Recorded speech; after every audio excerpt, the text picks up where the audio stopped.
Welcome to Real World Peaceful Parenting, a podcast for parents that are tired of yelling, threatening, and punishing their kids. Join mom and master certified parent coach Lisa Smith as she gives you actionable, step-by-step strategies that'll help you transform your household from chaos to cooperation. Let's dive in. Welcome to today's episode. I am so excited to be with you today. Today, we're about to take a wild ride on the after-school Meltdown roller coaster, so buckle up, amazing parents, and make sure your seatbelt is snug and tight. Now, picture this. You're excited to pick up your little one from school, right? I mean, here in North America, many kids are already back to school or planning back to school as we head into the end of August. So, as I said, picture this. You're excited to pick your little one up from school. You've got visions of big smiles, warm hugs, and animated stories about their day. But instead, boom, the second they hop in the car, it's like World War III has erupted in your backseat. Sound familiar? Now, maybe this happens after daycare pickup or after soccer practice. If you experience this in non-after-school times, just substitute in the scenario that I'm talking about and hang on for the wild ride. So if World War III has erupted in your backseat sounds familiar, let me tell you, I've been there. Oh boy, have I been there. When Malcolm was in kindergarten, I swear he turned into a tiny tornado the second school let out. And you know what? It still happens now that he's 20. Yep, you heard that right, 20. It is hard to believe that I am the mother of a 20-year-old. But here's the kicker, folks. This isn't just normal. It's actually, wait for it, a compliment. I know, you're probably thinking, Lisa, have you lost your mind? But stick with me here for a minute and let me break it down for you. Number one, you are not alone. Repeat after me, I am not alone. Number two, nothing has gone wrong. Let's say it louder for the parents in the back. Nothing has gone wrong. And number three, this meltdown, this storm, it's actually a backhanded compliment to your awesome parenting. Now, I want you to try something. Close your eyes if you're not driving and imagine your kid or kids at any age wearing a big, giant, invisible backpack to school every day.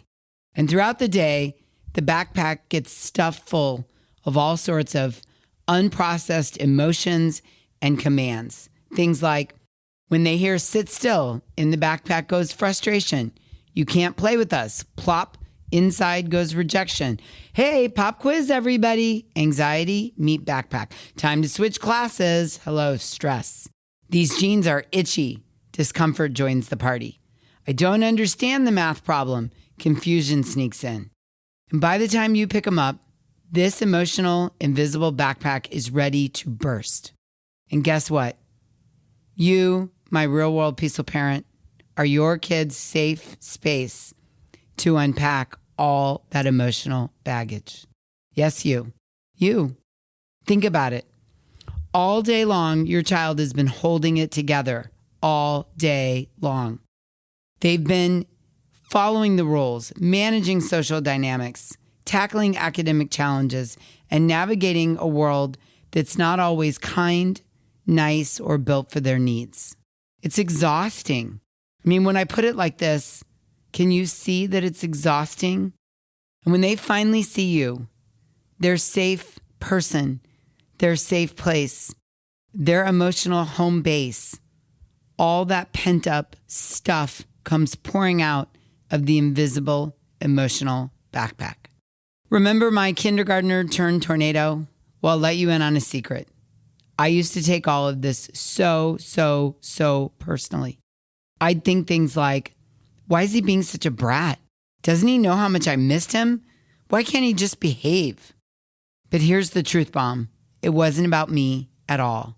I remember one day in particular, I picked Malcolm up, all excited to see him. I'd missed him during the day and all excited to hear about his day. And bam, he started screaming the second he got in the car.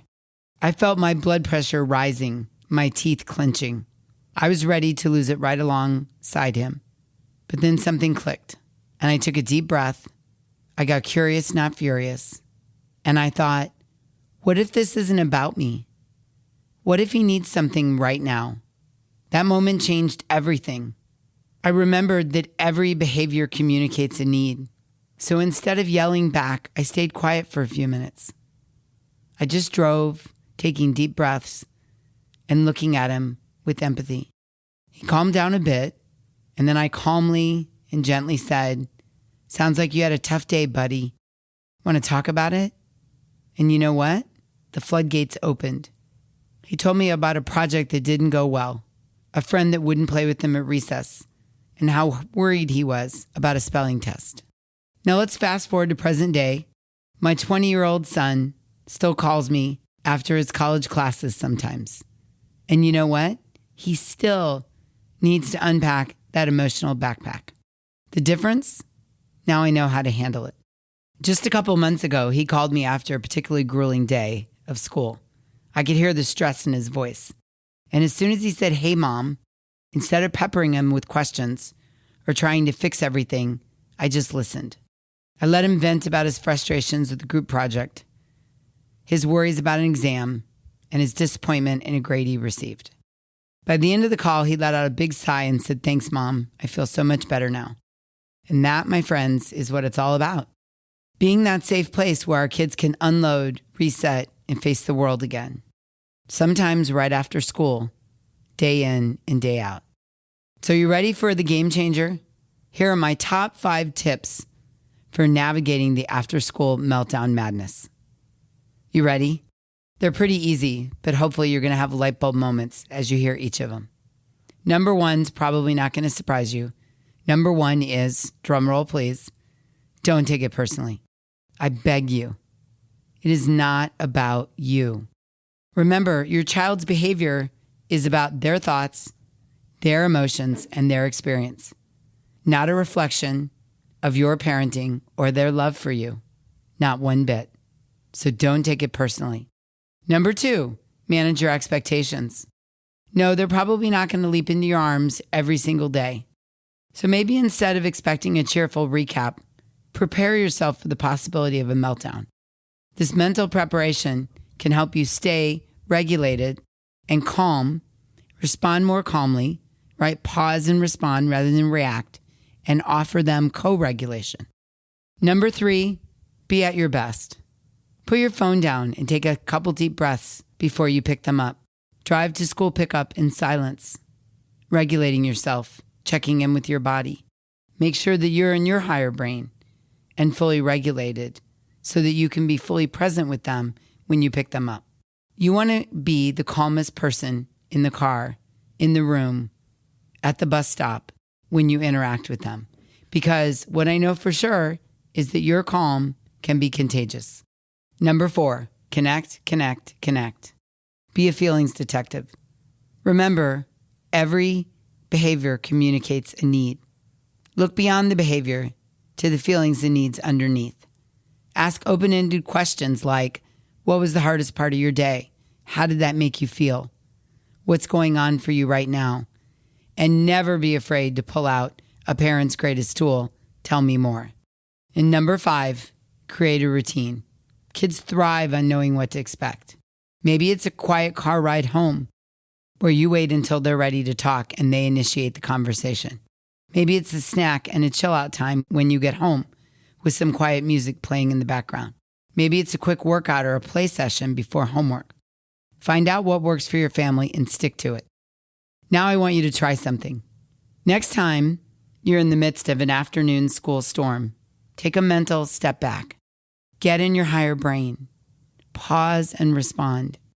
Instead of thinking, why are they being so difficult? Maybe try, wow, they must have had a really full day.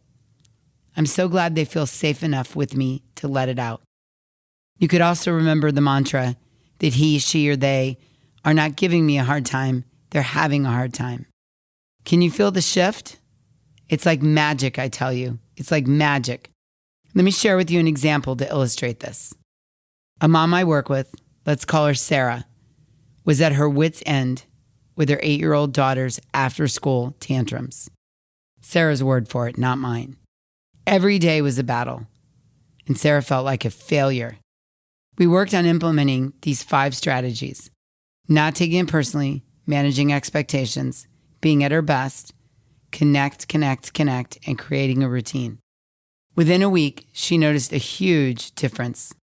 A couple weeks in, her daughter got in the car after school and immediately started complaining about everything. Instead of getting frustrated, Sarah took a deep breath and said, "Sounds like you had a lot of big feelings today. Want to tell me about them?" And then Sarah just paused and kept driving. Her daughter, surprised by the response, looked at her mom and blinked for a few seconds, and then opened up about a conflict with her best friend.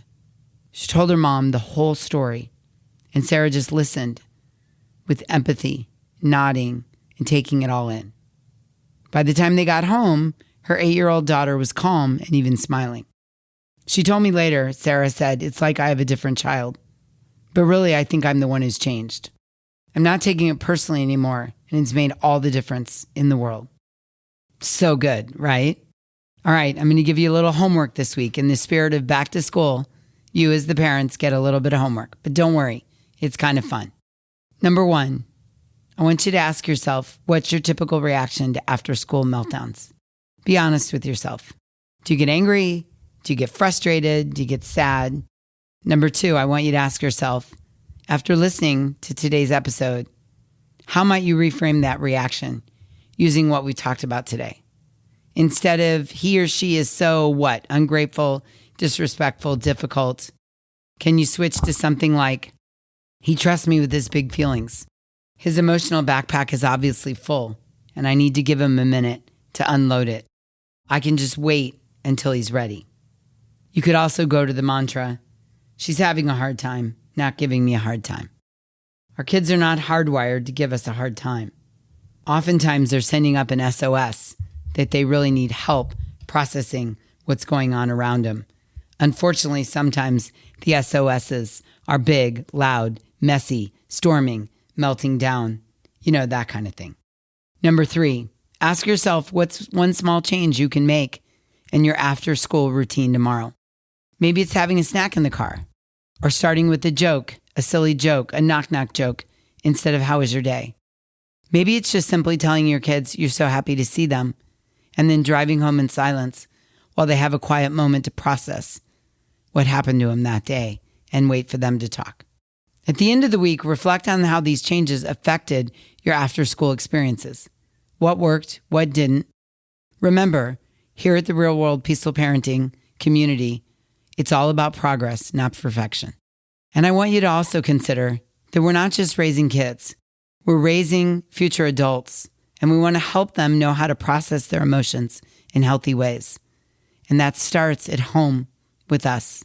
What we offer, how we're the safe place, what we model for our kids, it all starts with us. When we provide a safe space for our kids to unpack their emotional backpacks, we're teaching them invaluable life skills. If you hear nothing else today, please hear this following sentence.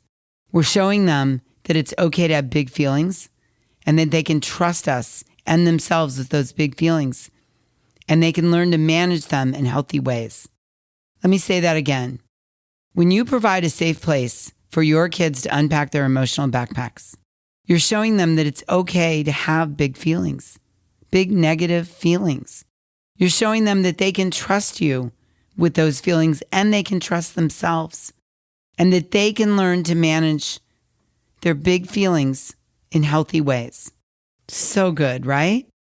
So the next time your sweet angel transforms into a post-school gremlin, take a deep breath and remember, you've got this.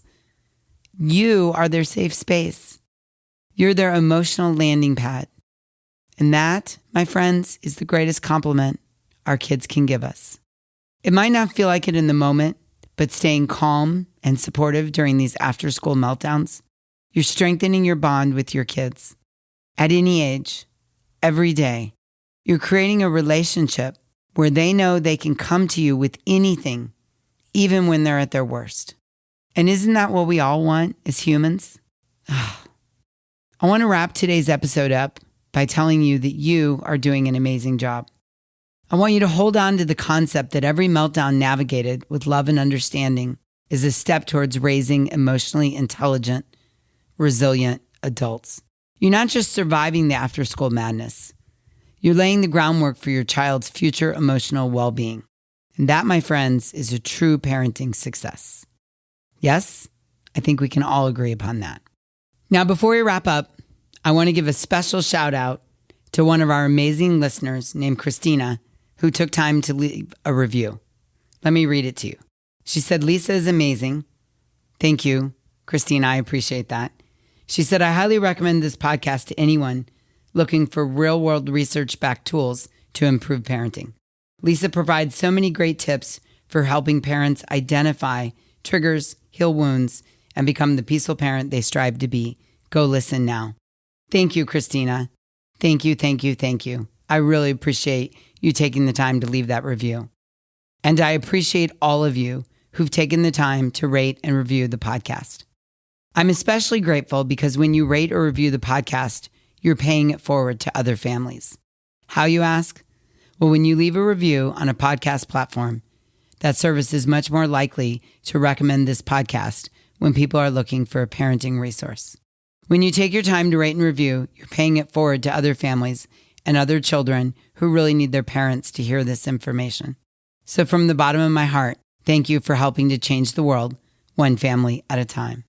And if you feel moved by today's episode, I would really, really, really appreciate if you would leave a review and rate the podcast. Thank you in advance. Okay, the after-school roller coaster.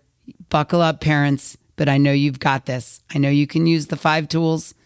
I know I've changed how you see the after-school meltdown today.